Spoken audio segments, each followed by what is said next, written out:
지은이 박재연 리플러스 인간연구소 소장, 국제죽음교육 상담 전문가로서 한국 사나톨로지 협회 서울 중부 지부장과 한국 기질상담협회 서울 지부장 및 자문위원을 맡고 있다. 15주 과정의 연결의 대화 워크숍 프로그램을 개발하여 대화 훈련 및 갈등 중재를 전문으로 하고 있으며 그 외 심리 상담과 관계적 외상 연구에도 헌신하고 있다. 저서로는 말이 통해야 일이 통한다. 사랑하면 통한다. 엄마의 말하기 연습. 사실은 사랑받고 싶었어. 365 부모 말하기 연습 인력이 있다. 대화의 목적은 일시적 문제 해결이 아닙니다. 마음이 연결된 상호적 관계를 맺는 것입니다. 다시 배우는 대화. 초등학교 저학년 무렵 아버지는 제 몸을 심하게 때리고는 밤이면 당신이 사랑하는 딸을 그렇게 만들었다는 사실에 괴로워했습니다. 하지만 미안해 라는 사과의 말 대신 괜찮냐 라고만 물어보셨죠. 저는 아버지와 시선을 마주치지 않은 채 괜찮아 라고 대답했습니다. 속으로는 안 괜찮다고 너무 아프다고 소리치고 있었지만 제 마음을 솔직히 표현하는 것이 두려워 괜찮다고 거짓말을 했습니다. 강연이나 책에서 여러 번 고백한 것처럼 저는 어릴 때의 경험으로 인간의 관계에 내재하는 폭력성에 대한 깊은 관심이 생겼고 관계의 결정적 역할을 하는 대화가 궁금해졌습니다. 대화는 곧 나를 드러내는 일. 사람의 인품은 결국 타인과 주고받는 대화를 통해 드러납니다. 우리는 스스로 어떠한 경우에도 자신의 대화 태도를 선택할 수 있습니다. 스스로 내적인 품위를 만들 수 있지만 동시에 스스로 품위를 훼손할 수도 있습니다. 대화를 배운다고 어느 날 갑자기 인품이 변하지 않습니다. 상대가 갑자기 내 말을 잘 듣는 것도 아니며 나를 싫어했던 사람이 갑자기 나를 좋아하게 되는 일도 없습니다. 그러나 상대를 보는 나의 시선이 변하고 그들을 이해하는 나의 역량이 커질 수 있습니다. 불편한 상황을 개선하기 위한 용기를 낼 수 있고 대화를 이어가는 기술과 방법 또한 완전히 달라질 수 있습니다. 대화를 잘하기 위한 두 가지 전제 조건. 마음과는 다르게 대화만 시작하면 매번 꼬여버리고 그래서 돌아서서 후회하는 일이 많다면 우선 두 가지를 기억합시다. 하나, 우리는 언젠가 이 세상을 떠나는 유한한 존재입니다. 현대인은 마치 죽지 않을 것처럼 살아갑니다. 미래에는 지금보다 성공한 삶, 안전한 삶을 살기 위해 준비해야 할 것이 많다고 여기는 것 같습니다. 그래서 사랑하는 가족, 친구와의 시간도 보류하고 자녀와 마주 앉아 일상을 얘기하는 시간도 급하지 않다고 여기지요. 죽지 않을 것처럼 살아가는 모습은 싸움에서도 드러납니다. 아무리 사랑하는 가족이고 친구라도 화가 날 때는 있는 힘을 다해 서로를 공격하고 자기가 옳다고 주장하고 주먹질이 오가고 상대의 마음을 가장 아프게 할 말을 찾아 면전에서 뱉어냅니다. 화해하고 용서하고 미안하다고 고백할 시간은 언제든 있을 거라고 생각하는 것 같습니다. 그러나 우리는 언젠가 죽습니다. 그리고 그 시기는 아무도 알 수 없습니다. 그래서 살아간다는 것, 리빙은 곧 죽어간다는 것, 다행과 동일한 의미입니다. 우리는 오늘을 살아가지만 하루를 더 죽어가고 있습니다. 오늘 아침 모질게 내뱉은 말 한마디가 사랑하는 부모님이 들은 인생의 마지막 말이 될 수 있습니다. 다시는 부모님께 용서를 구하지 못할 수도 있습니다. 아이와 같이 노는 작은 행복을 미루며 살았는데 순간 아이에게 작은 추억 하나 남겨주지 못할 수도 있습니다. 언젠가 죽는다는 것을 우리가 늘 기억한다면 그 기억은 삶에서 중요한 것이 무엇인지 알게 해주고 어떻게 말하고 들어야 할지에 대한 지혜를 줍니다. 둘, 말과 행동을 내가 선택할 수 있음을 믿습니다. 아침에 눈을 뜨면 오늘 내가 원하는 것이 무엇일까? 라는 생각보다는 오늘 해야 하는 일이 뭐지? 라는 생각을 습관적으로 했습니다. 해야 하는 일이라는 행위에만 집중하면 그 일을 해내긴 하겠지만 그 일이 자기에게 어떤 의미가 있는지를 발견하기란 쉽지 않습니다. 즉 해야 하는 일이 무엇인지는 알아도 그 일을 통해 자신이 원하는 무엇이 충족되는지는 대답하기 어려워집니다. 이런 의무적인 삶의 태도는 우리가 살아가면서 많은 것을 스스로 선택할 힘이 있다는 사실을 자꾸 잊어버리게 만듭니다. 대화도 같습니다. 미안하다는 말을 의무적으로 하고 고맙다는 말도 형식적으로 하고 심지어 사랑한다는 말도 습관적으로 하죠. 예를 들어 상대가 나 오늘 힘들어 라고 말할 때 그 말을 이미 여러 번 들었다면 그 말은 듣기 싫은 말이 되어 버립니다. 그러면 또 그 소리냐 너만 힘드냐 라고 자신도 모르게 한마디 던지고 말지요. 깊이 생각해서가 아니라 나도 모르게 나오는 말이 지금 우리가 나누는 대화가 되고 관계가 되어 버립니다. 이런 대화는 상대가 준 자극과 내가 상대에게 보여주는 반응 사이에 어떤 공간도 없이 습관적으로 받아치는 무의식적인 대화의 구조를 그대로 보여줍니다. 자극, 멈춤, 호흡, 호기심, 반응. 그러나 그림처럼 만약 우리가 상대방으로부터 어떤 말을 들었을 때 잠시 멈추고 호흡을 고르고 곰곰이 호기심을 가지고 생각해 볼 수 있다면 지금까지와는 다른 대화를 나누고 다른 관계를 맺을 수 있겠지요. 심리학자인 빅터 프랭클은 인간의 마지막 자유의지는 주어진 환경 속에서 자신의 삶을 선택하는 것이다. 자극과 반응 사이에는 빈 공간이 있으며 그곳에서의 선택이 우리의 삶의 질을 결정짓는다 라고 말했습니다. 예를 들어 나 오늘 힘들어 라는 상대의 말에 오늘 이 사람이 힘들었구나. 나도 오늘 힘들었는데 우리 둘 다 오늘 노곤한 하루를 보냈네 라는 생각을 할 수 있겠죠. 이처럼 잠시만 차분하게 시간을 가지면 다른 반응을 선택할 수 있습니다.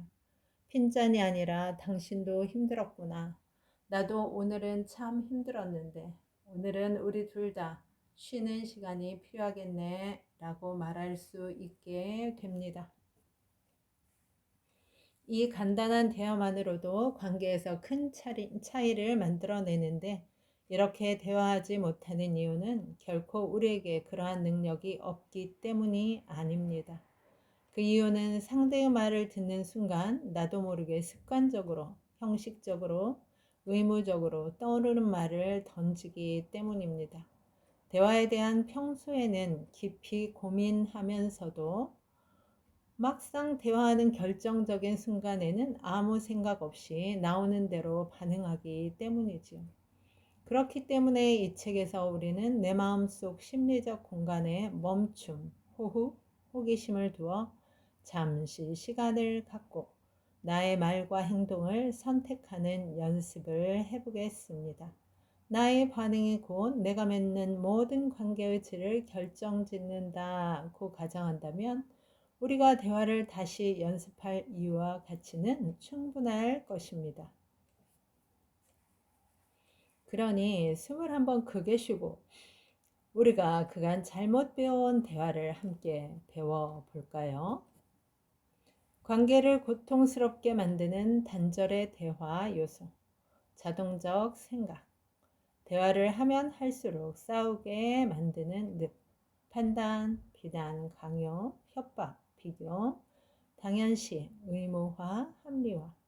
내가 미안하단 말만 했어도 내가 이렇게 화는 안 나, 합리화. 인지오류. 같은 상황에서도 다른 생각을 하는 사람들의 판단 구조, 이분법적 사고 등. 학교에서 선생님은 아이가 리더십이 좋다고 이야기했어. 우리 애는 반드시 크게 성공할 거야. 과대의 평가. 핵심 신념, 성격을 만들어내는 굳어버린 생각들. 버림받음의 신념, 불신의 신념, 정서적 박탈감의 신념, 굴복의 신념. 당신 마음대로 하세요. 너 좋을 대로 해. 나는 다 괜찮아. 라는 말을 달고 산다면 자신이 원하는 것을 말하는 것 자체가 너무 불편하다면 이 신념을 지닌 사람입니다. 결함의 신념. 내 진짜 모습을 알면 사람들은 실망할 거야. 완벽한 사람이 되기 위한 노력보다 어떤 모습이든 충분히 사랑받을 만하다고 말해주는 것이 중요하니까요. 의존의 신념. 혼자서는 할 수 없어. 가장 일상적이고 가장 쉬운 것부터 혼자 해보는 겁니다. 그리고 해낼 때마다 큰 소리로 말해 봅니다. 재현아, 참 잘했어. 수고했어. 멋져. 관계를 행복하게 만드는 연결의 대화 요소, 관찰, 보이는 대로 들리는 대로 묘사하는 능력, 관찰과 자동적 생각 구분하기, 평정심을 찾아가는 길 관찰 연습, 감정과 감각, 몸과 마음에서 느껴지는 중요한 신호, 우리가 살아있다는 첫 번째 증거 감각, 우리가 살아있다는 두 번째 증거 감정, 감정은 생각, 필요, 욕구에 따라 달라질 수 있습니다. 감정을 배우는 목적은 억압이 아닌 수용과 조절을 위하여. 핵심 요구와 가치. 우리가 대화하고 행동하는 결정적인 이유, 요청과 강요, 평화적 태도와 폭력적 태도의 구별, 자기인식 프로세스, 속으로 하는 침묵 대화, 상대의 말에 반응하는 듣기 연습, 공감하기, 사람들의 이야기를 공감하는 마음으로 들어주기, 맞장 고치기, 동정하기, 감정 차단하기, 생각 전환하기, 분석하기, 조언하기, 내 이야기하기, 말 자르기, 이해하기, 불편한 말을 번역기를 사용하여 이해하며 들어보기, 해석하기, 비난의 문자와 댓글 건강하게 해석하기. 비폭력 대화를 개발한 마셜 로젠버그는 상대의 공격적 행동은 나를 향한 것이 아니라 그 사람이 자신의 고통을 비극적인 방식으로 표현하고 있는 것임을 분명히 가르치고 있습니다. 자신의 마음을 표현하는 말하기 연습, 화가 날 때 자기 마음을 이해하고 표현하기, 어떤 감정이든 자연스럽게 받아들일 권리. 불편한 감정의 원인은 결국 내 안의 욕구, 화라는 감정 인식하고 올바르게 표현하기. 인식하는 방법은 단계마다 심리적으로 거리를 두고 바라보는 것입니다. 아, 이런 일이 있었구나.